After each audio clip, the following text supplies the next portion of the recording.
Hello everyone, my name is Vivek Sharma and in this video we will be discussing about four major articles. पहले article में हम बात करेंगे India की industries के बारे में। कहीं ना कहीं ये जो ग्लोबल क्राइसिस देखने को मिल रहे हैं तो इससे कुछ हम सीख ले सकते हैं। Then financial action task force की रिपोर्ट के बारे में हमारा सेकेंड आर्टिकल रहेगा। देन थर्ड आर्टिकल में हम डिस्कस करेंगे कंजर्वेशन ऑफ जंगल कैट के बारे में एंड लास्ट आर्टिकल में हम रेजिग्नेशन ऑफ आईएएस ऑफिसर के बारे में, उसके रूल्स के बारे में समझेंगे। आइए सबसे पहले आर्टिकल के बारे में डिस्कस करते हैं। देखिए, अभी वेस्ट एशिया में जो टेंशन चल रही है इसकी वजह से इंडिया की जो लॉन्ग टर्म रेजिलियंस है इसके ऊपर असर पड़ा है मैन्युफैक्चरिंग सेक्टर के। अब जैसे अगर आप इंडिया की बात करें तो इंडिया एनर्जी सेक्टर में ऑलमोस्ट 85% अपना क्रूड ऑयल इंपोर्ट करता है, 50% नेचुरल गैस को इंपोर्ट करता है। एग्रीकल्चर साइड में एडिबल ऑयल का इंपोर्ट बहुत ज़्यादा है, पल्सेस का इंपोर्ट है, देन फर्टिलाइजर्स का है, तो वो भी एक प्रॉब्लम हमें देखने को मिलती है। मैन्युफैक्चरिंग सेक्टर में फार्मास्यूटिकल के एक्टिव फार्मास्यूटिकल इंग्रेडिएंट्स 65 to 70% हम इंपोर्ट करते हैं। सेमीकंडक्टर्स, इलेक्ट्रॉनिक्स में हम इंपोर्ट करते हैं चाइना और ईस्ट एशिया से। अब यहां पे ये कहा जाता है कि भाई देखिए, अगर आप एनर्जी सेक्टर की बात करें तो $10 का भी इंक्रीज अगर ऑयल प्राइस में आता है तो इससे 0.2 से 0.3% इंपैक्ट आता है हमारी जीडीपी पे। अगर हम फूड वैल्यू चेन गैप की बात करें तो हम सीरियल्स के सबसे बड़े एक्सपोर्टर हैं, but edible oil, pulses, fertiliser आज भी इन सेक्टर में, खासकर फर्टिलाइजर में फॉस्फेट और पोटेशियम के सोर्स हमारे पास नहीं है, तो उनके लिए बहुत ज्यादा हम डिपेंडेंट हैं। एंड हमारी इंडस्ट्रियल इनपुट में 31% हम डिपेंडेंट हैं बाहर की कंट्रीज के ऊपर। अब जैसे एनर्जी सेक्टर की बात करें, हम सोलर एनर्जी को प्रमोट तो कर रहे हैं, बट लिथियम, कोबाल्ट, निकल और ऐसे कई आपके मिनरल्स हैं जिसके लिए आज भी हम इंपोर्ट डिपेंडेंट है। तो यहां पे ये कहा जाता है कि भाई गवर्नमेंट ने वैसे तो ग्रीन हाइड्रोजन मिशन को स्टार्ट किया है, कहीं ना कहीं स्ट्रैटेजिक पेट्रोलियम रिजर्व को हम इंप्रूव कर रहे हैं, प्रोडक्शन लिंक इंसेंटिव स्कीम हमने 14 सेक्टर्स के लिए स्टार्ट की है, national mission on edible oil हमने स्टार्ट किया, एंड हमने काबिल जो हमारी खनिज विदेश लिमिटेड एक कंपनी है, इसके थ्रू फॉरेन कंट्रीज में हम कॉन्ट्रैक्ट भी हासिल करने की कोशिश कर रहे हैं जिससे डोमेस्टिक इंडस्ट्रीज को रेजिलिएंट बना सके। बट यहाँ पे हमें डोमेस्टिक मैन्युफैक्चरिंग को और बेटर करना होगा, जहां पर एंड टू एंड इंडिया के अंदर ही चीजें प्रोड्यूस हो, इसके ऊपर हमारा फोकस हो। स्ट्रैटेजिक बफर क्रिएट करना होगा, पेट्रोलियम की बात करें, क्रूड ऑयल की, और आप चाहे गैस की बात करें, नेचुरल गैस की, तो दोनों के ऊपर हमें फोकस करना होगा। हमें लॉन्ग टर्म पार्टनरशिप एग्रीमेंट के ऊपर फोकस करना होगा, जैसे अफ्रीका और लैटिन अमेरिकन कंट्रीज के साथ रॉ मटेरियल्स के लिए। एडिशनली अगर हम बात करें तो एनर्जी मतलब आपको इनपुट एफिशिएंसी प्रोडक्शन के ऊपर फोकस करना होगा, यानी आपको ये कोशिश करनी होगी कि इंपोर्ट के ऊपर अपने डिपेंडेंसी को कम कर सको। तो प्री और मेंस का क्वेश्चन आपका कुछ इस तरह से है। आइए अब बात करते हैं नेक्स्ट इंपॉर्टेंट आर्टिकल की। फाइनेंशियल एक्शन टास्क फोर्स ने अभी रिसेंटली इंडिया के जो एफर्ट्स हैं offshore virtual asset service provider के ऊपर, उसको प्रेज किया। अब वर्चुअल एसेट्स क्या होते हैं? जैसे क्रिप्टो करेंसी, कोई भी डिजिटली रिप्रेजेंट होने वाली ऐसी चीज जिसकी कुछ वैल्यू हो, जिसे डिजिटली ट्रेड किया जा सके, वो आपके वर्चुअल एसेट की कैटेगरी में आते हैं। अब इसको हैंडल करती है आपकी फाइनेंशियल एक्शन इंटेलिजेंस यूनिट। वैसे ये हैंडल करती है, बट इसके लिए प्राइमरी जो एक्ट यूज किया जाता है, prevention of money laundering act 2002 को हम यूज करते हैं, जिसमें अगर आप कोई भी ऐसा एसेट खरीदते तो आपको केवाईसी, नो योर कस्टमर का फॉर्म फिल करना होता है, अपनी डिटेल देनी होती है। वैसे टैक्स रिजीम में भी हमने कुछ चेंजेस किए थे, जैसे 30% हमने टैक्स इंपोज किया अगर कोई भी पर्सन क्रिप्टो करेंसी में डील करता है, एंड 1% इसका टीडीएस यानी टैक्स डिडक्शन एट सोर्स होगा जब भी वो खरीदेगा उस चीज को। अब यहां पे अगर हम पीएम यानी prevention of money laundering act की बात करें तो इस मनी लॉन्ड्रिंग एक्ट के अंदर हम मनी लॉन्ड्रिंग को प्रोटेक्ट कर मतलब प्रिवेंट करते हैं, एंड साथ के साथ जो उस क्राइम की प्रोसीड्स है उसको कन्फिस्केट एंड सीज भी कर सकते हैं। अब इसमें जो सेक्शन 45 है, इसके अंडर जो बेल के प्रोविजंस हैं वो काफी स्ट्रिंजेंट है, आपको अपनी इनोसेंस प्रूव करनी पड़ेगी। मोर ओवर यहाँ पे आपके फाइनेंशियल इंटेलिजेंस यूनिट जो है वो इसमें केवाईसी के लिए फाइनेंशियल और बैंक इंस्टीट्यूशन को कह सकती है। यहाँ पर सुप्रीम कोर्ट ने अपहेल्ड की है prevention of money laundering act की जो प्रोविजंस है उनको भी। एंड इन केस अगर आपकी कोई प्रॉपर्टी डायरेक्टली या इनडायरेक्टली ऐसे शेड्यूल क्राइम्स ऑफेंस से आते हैं तो आपकी प्रॉपर्टी को कन्फिस्केट किया जा सकता है, जैसे corruption, drug trafficking, wild life crimes. And इसमें पनिशेबल ऑफेंस है, बहुत जल्दी से बेल नहीं मिलती है। तो इसमें अरेस्ट करने की पावर, प्रॉपर्टी अटैच करने की और सम्मन करने की पावर है आपके ईडी इन्फोर्समेंट डायरेक्टरेट के पास।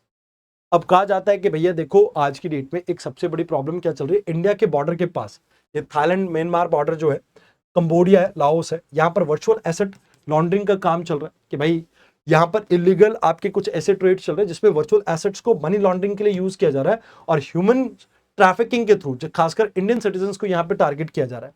तो कहा जा रहा है कि भाई देखो यहाँ पे सबसे बड़ी प्रॉब्लम क्या है कि जो अनरजिस्टर्ड ऑफशोर प्लेटफॉर्म्स है उनके लिए अभी भी आपकी जो गाइडलाइंस है वो पर्याप्त नहीं है। एक ब्लाइंड स्पॉट आपका एग्जिस्ट करता है क्योंकि ट्रांसपेरेंसी यहां पर आपको देखने को नहीं मिलती है। अब जैसे कई बारी जो आपकी मनी है वो अक्रॉस बॉर्डर मूव करती है और वो भी अनडिटेक्टेड, जैसे गैम्बलिंग ऐप के थ्रू या और कोई आपका ऐप एप्लीकेशन हो सकता है। एंड इसमें इवेजन टैक्टिक्स को भी यूज किया जाता है जहां पे वीपीएन या शेल कंपनीज के थ्रू पैसे को एक जगह से दूसरी जगह मूव किया जाता है।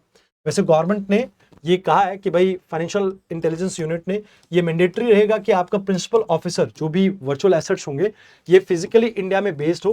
दूसरी चीज, अगर कोई भी सस्पिशियस एक्टिविटी देखने को मिले तो उसको रिपोर्ट करने की जरूरत है। And NIA, CBI and ED आपस में कोऑर्डिनेट करते हैं इस तरह के प्रॉब्स को जांच करने के लिए। वैसे इसके लिए इंटरनेशनल कॉपरेशन के बिना इसका कुछ नहीं हो सकता, बिकॉज ये ज्यादातर क्राइम्स मल्टीपल आपके एरियाज में फैले होते हैं। एंड यहां पर आपको ब्लॉकचेन फॉरेंसिक टूल्स की रिक्वायरमेंट रहेगी। कहीं ना कहीं आपको hop on hop off transitions जो होती हैं उसको ट्रैक करने की जरूरत यहां पे रहेगी। इससे रिलेटेड ये क्वेश्चंस हैं आपके, तो एक बार इन क्वेश्चंस को देख लीजिए। आइए अब बात करते हैं आज के थर्ड आर्टिकल की। एक लीस्ट कंसर्न की कैटेगरी की आपकी स्पीशीज है जंगल कैट। बट ये जंगल कैट बहुत ज्यादा इंपॉर्टेंट है बिकॉज ये फार्मर्स की हेल्प करती है। अब जनरली इन जंगल कैट्स की बात की जाए तो ये जंगल कैट्स हैबिटेट फ्रेगमेंटेशन, जैसे हाईवेज वगैरह बनने के कारण इनकी डेथ होती जा रही। मोर ओवर कोई पॉलिसी में इनको रिकॉग्नाइजेशन नहीं मिला है तो इसकी वजह से भी इनकी जो वैल्यू है इसको हम रिकॉग्नाइज नहीं करते। इस वजह से भी ये आज की डेट में आप ये कह सकते हो इग्नोर्ड स्पीशीज की कैटेगरी में आती है। स्ट्रे डॉग्स की पॉपुलेशन इंक्रीज होने की वजह से इनकी किलिंग इंक्रीज होती जा रही है, वो भी एक प्रॉब्लम है। एक हाइब्रिडाइजेशन भी आपको जंगल कैट्स की देखने को मिल रही है। जंगल कैट्स ऑफन डोमेस्टिक कैट्स के साथ इंटरब्रीड कर रही है उसकी वजह से। एंड ह्यूमन प्रेशर की वजह से जो लैंड यूज चेंज हो रहा है, लैंड यूज पैटर्न चेंज हो रहा है, उसकी वजह से भी प्रॉब्लम देखने को मिल रही है। वैसे किसानों के लिए ये रोडेंट की पॉपुलेशन को कंट्रोल करते तो काफी क्रिटिकल है। वैसे अभी के लिए अगर हम बात करें तो ये लीस्ट कंसर्न कैटेगरी में आती है और शेड्यूल 2 में आती है वाइल्ड लाइफ प्रोटेक्शन एक्ट 1972 के। तो ये वाइल्ड लाइफ प्रोटेक्शन एक्ट 1972 के अंडर हमारे पास मल्टीपल प्रोविजंस है जो आपको पता होनी चाहिए। इसके under national board for wild life बनता है जिसको चेयर करते हैं आपके prime minister. National tiger conservation authority भी इसके अंडर 2005 में बनाई गई थी जो टाइगर और चीता दोनों के कंजर्वेशन एक्टिविटी को डील करती है। सेंट्रल जू अथॉरिटी भी इसके अंडर बनी हुई है and even wild life crime control bureau भी इसी के अंडर बना हुआ है। इसमें हम रिकॉग्नाइज करते हैं प्रोटेक्टेड एरिया में national park, wild life sanctuary, conservation reserve, community reserve and tiger reserve. वैसे जो भी आपके लाइक वर्मिन कैटेगरी के अलावा जो जानवर होते हैं और उनसे ड्राइव प्रोडक्ट होते हैं वो गवर्नमेंट की प्रॉपर्टी की तौर पे हम कंसिडर करते हैं। और वर्मिन कैटेगरी में दो ही कंडीशन में आप जानवर को मार सकते हैं, अगर वो ह्यूमन लाइफ के लिए थ्रेट है या वो एक ऐसी डिजीज या इंजरी से जूझ रहे हैं जो रिकवर नहीं हो सकती। अब इंडिया के वाइल्ड लाइफ प्रोटेक्शन एक्ट 1972 को हमने 2022 में अमेंड किया था जिसमें 4 कैटेगरीज आती हैं। शेड्यूल 1 हाईएस्ट प्रोटेक्शन के साथ, शेड्यूल 2 थोड़ी लेसर प्रोटेक्शन के साथ, शेड्यूल 3 प्लांट स्पीशीज से डील करता है और शेड्यूल 4 साइट्स यानी इंटरनेशनल ट्रेड रेगुलेशन के लिए डील करता है। अब यहाँ पे इन्वेसिव एलियन स्पीशीज के बारे में भी बात की गई है। पेनल्टीज जो है 25,000 से लेकर 1 लाख तक की हो सकते हैं एंड वर्मिन वर्ड अभी इसमें इंक्लूड नहीं किया गया है। पहले जो आपकी वर्मिन वर्ड था इसमें इंक्लूडेड था। वैसे IUCN के अंडर आपकी जो स्पीशीज है वो लाइक जो इसका रेड डाटा बुक है अलग अलग कैटेगरीज में डिवाइडेड होती है, जैसे extinct, extinct in wild, critically endangered, endangered, vulnerable, near threatened and least concern. तो ये लीस्ट कंसर्न में अभी आ रही है। अब इसमें 5 क्राइटेरिया है, जैसे पॉपुलेशन रिस्ट्रिक्शन देखने को मिलता है ज्योग्राफिकल रेंज में, जैसे नीलगिरी ताहिर एक ही एरिया में देखने को मिलती है। Small population size declining, very small and restricted population and extinct probability analysis. In basis पे आप किसी भी स्पीशीज को थ्रेटन कैटेगरी में डालते हो, चाहे वो क्रिटिकल इंडेंजर्ड हो या वनरेबल हो। ये चीज आपको इसके बारे में याद रखनी है। आइए अब बात करते हैं, ये इसके रिलेटेड आपका एक क्वेश्चन है मेंस और प्रीलिम्स का। आइए अब बात करते हैं रेजिग्नेशन ऑफ आईएएस ऑफिसर। जैसा कि आप सभी को पता होगा, कनन गोपीनाथन जी ने, क्योंकि 2012 बैच के आईएएस ऑफिसर थे, इन्होंने रिजाइन किया था 2019 में, क्योंकि इन्हें freedom of speech and expression deny की गई थी कश्मीर इशू पे। तो जिसके बाद इन्होंने रिजाइन कर दिया था। अब ये केरला असेंबली से इलेक्शन लड़ना चाहते हैं, बट ऑल इंडिया सर्विसेज के अंडर अभी भी ये सिविल सर्वेंट है, तो जिसकी वजह से इलेक्शन नहीं लड़ पा रहे हैं। तो ऑल इंडिया सर्विसेज में इंडियन एडमिनिस्ट्रेटिव सर्विस आईएएस आ जाते हैं, Indian police services and Indian forest services आती है। ये 3 सर्विसेज आती है।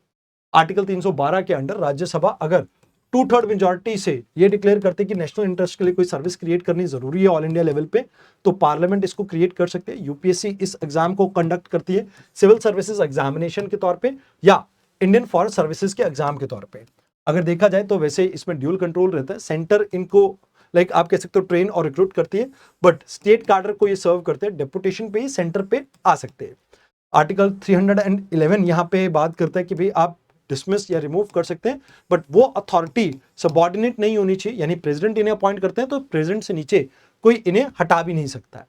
तो यहाँ पे अगर हम बात करें तो आईएएस आपके मिनिस्ट्री ऑफ पर्सनल के अंडर आते हैं, IPS ministry of home affair के अंडर एंड आईएफएस आपके मिनिस्ट्री ऑफ एनवायरनमेंट के अंडर आते हैं। अब अगर आईएएस को रिजाइन करना हो तो यहाँ पे डिपार्टमेंट ऑफ पर्सनल को यहाँ पे इन्हें रेजिग्नेशन देना होगा। एंड इसका जो स्टेटस है, मतलब ये गवर्न करता है आपका Indian services death come retirement benefit rule of 1958।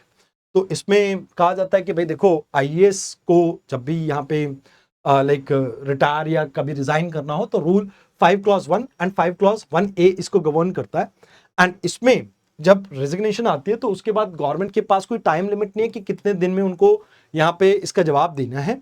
और पेंडिंग ड्यू होने की वजह से, करप्शन केसेस की वजह से या डिसिप्लिनरी एक्शन की वजह से यहाँ पर रेजिग्नेशन को रोका जा सकता है, जब तक उनको यहाँ पे आप ये कह सकते हैं कि लाइक उनकी इंक्वायरी वो कंप्लीट ना हो जाए।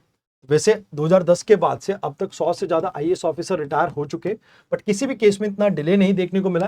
तो कहीं ना कहीं हमें अब जरूरत है कि कोडिफाई कर सके इस टाइम लिमिट को एंड एक जुडिशियल क्लैरिटी लेके आ सके, मतलब जुडिशरी को इसमें इंटरवीन करना चाहिए ताकि एक क्लैरिटी आ सके कि किस तरह से एक सिविल सर्वेंट रिजाइन कर सकता है और कितने टाइम में। तो इससे रिलेटेड ये आपके कुछ क्वेश्चन है, तो प्लीज इन क्वेश्चंस को अटेम्प्ट करना। आज की डिस्कशन में इतना ही था। धन्यवाद।